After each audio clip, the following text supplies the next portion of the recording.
Among the many figures who shaped the landscape of modern Dubai, few remain as intriguing and quietly influential as Sheikha Hind Bint Maktoum bin Juma Al Maktoum.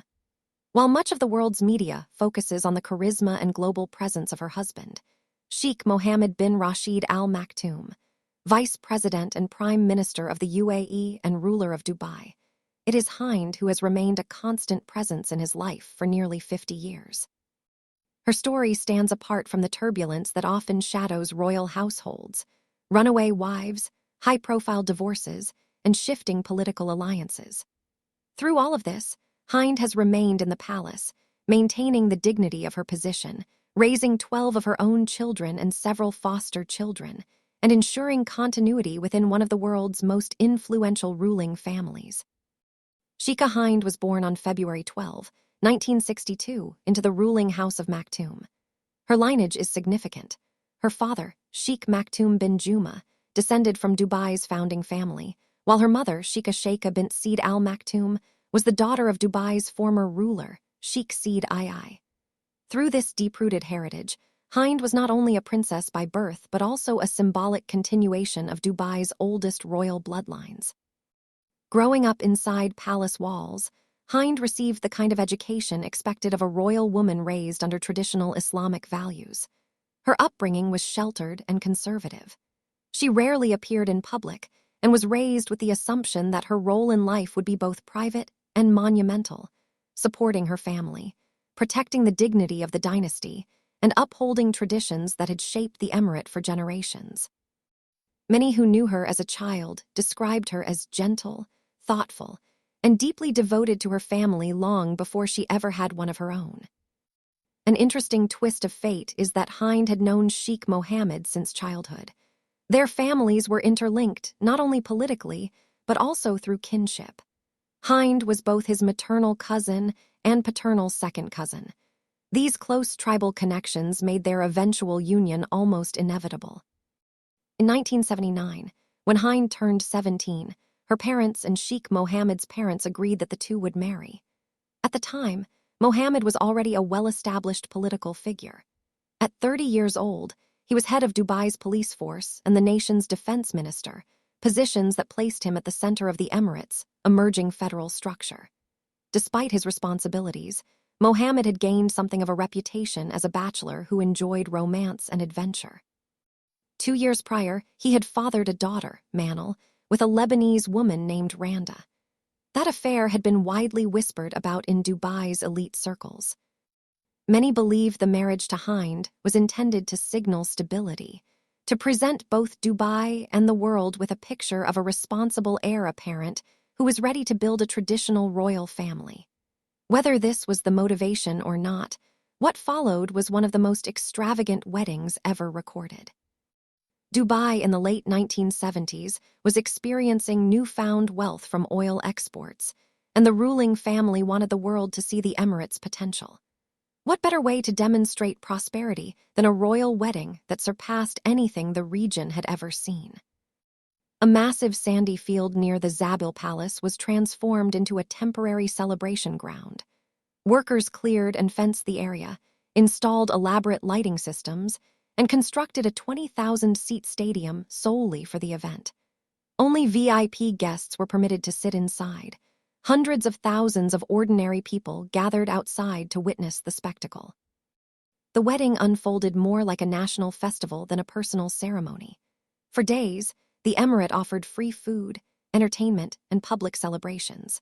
A rare camel procession arrived bearing gifts, ranging from precious jewels and embroidered garments to luxury cars. A grand air show flew over the crowds, something Dubai had never seen before.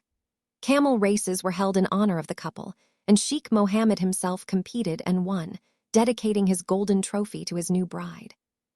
When the festivities ended, the overall cost was estimated at $137 million, making it the most expensive wedding in recorded history. For years, it held its place in the Guinness Book of Records. No bride before or since has been welcomed into married life with such extravagance. Yet despite the excessive grandeur of the wedding, Hind herself reportedly appeared composed, humble, and indifferent to the lavishness.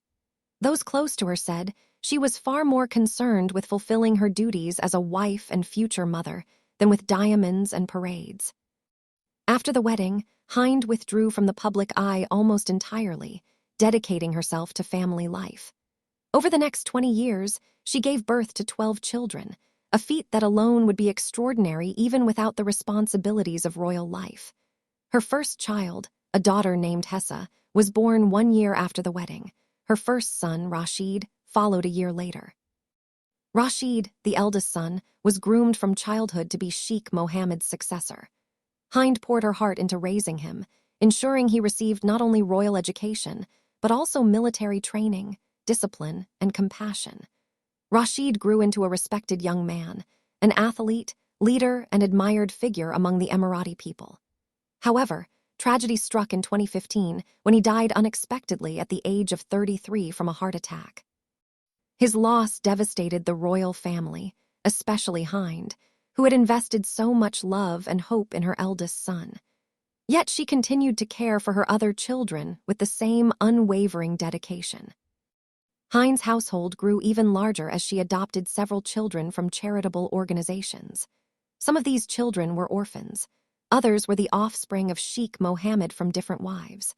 According to those familiar with palace life, Hind never discriminated between her biological children and the children entrusted to her care, even when they came from the Sheikh's other marriages. She seemed to genuinely embrace motherhood as a divine calling. Sheikh Mohammed, like many Gulf rulers, practiced polygamy. Though he officially had 6 wives over the years, the number of mothers to his children is believed to be even higher. In many cases, wives left the marriage. In others, Mohammed ended the relationship and kept the children with him. Hind observed all of this with an outward calmness that astonished palace insiders. It was clear she had been raised to accept the reality of polygamous marriage and to maintain grace, even when circumstances might have felt painful. Her life was governed not by public appearances, but by personal conviction. One of the cultural traditions she held onto was wearing the burqa, or burqa, a face covering made of metallic fabric traditionally worn by Gulf women. It hides only part of the face, unlike the Afghan burqa, and historically symbolized modesty and femininity. Once commonly worn, it is now seen mostly on older Emirati women. For Hind, it became part of her identity, a reminder of her upbringing and a statement of personal discipline. In 2004, Hind faced a challenge of a different kind when Sheikh Mohammed married Princess Haya bint al-Hussein of Jordan. Haya was young, charismatic, fluent in several languages, and a champion equestrian. She appeared at public events, spoke openly to international media, and cultivated a global presence that contrasted sharply with Hind's private nature. Many wondered whether the arrival of such a high-profile wife would eclipse Hind's influence, but the royal household soon slipped into turmoil. After 15 years of marriage, Haya fled Dubai with her 2 children, seeking asylum in the UK. A legal battle ensued in London, culminating in a record-breaking settlement of $730 million, the largest divorce payout in British history. It is a peculiar twist of fate that Sheikh Mohammed now holds 2 extraordinary financial records, one for hosting the most expensive wedding in history, and another for paying one of the largest divorce settlements ever recorded. What these events cost him financially seems trivial compared to what they cost him emotionally and politically. Yet even through this storm, Hind remained in Dubai, steady and unshaken. Today, Sheikha Hind is widely regarded as the stabilizing force in the Maktoum family. Her children hold key positions across government, business, and military leadership. The most well-known among them is Sheikh Hamdan bin Mohammed, Fazza, Dubai's crown prince, who is deeply involved in shaping the Emirates' future. 7 of Hind's sons serve in various governmental and administrative capacities, while her daughters have made successful marriages and have families of their own. As her children grew older, Hind gradually became more involved in public service. Though she appears rarely in photographs and avoids the limelight, she plays a vital role in overseeing charitable foundations, women's advancement initiatives, and social welfare programs within Dubai. Because of her preference for privacy, there are very few confirmed photographs of her in circulation. Some of the pictures commonly believed to depict her may actually show Mama Nora, a longtime nanny who helped raise Hind's children. The scarcity of authentic images adds to her aura of mystery, and perhaps contributes to the deep respect many Emirati women feel toward her. Sheikha Hind remains one of Dubai's most admired female figures, not because she is outspoken or glamorous, but because she embodies traits valued in Emirati culture: patience, loyalty, commitment, humility, and spiritual strength. Her marriage has endured decades of challenges, from her husband's public relationships to the heartbreak of losing a child. Yet she has stood by his side, raising a family that continues to shape the UAE's future. Some say her story represents the essence of selfless devotion. Others see her as a guardian of tradition in a rapidly modernizing nation. Whatever interpretation one chooses, Hind's influence on Dubai's ruling family is undeniable. Her life is a reminder that genuine power is often exercised quietly, without fanfare, through stability, endurance, and unwavering dedication.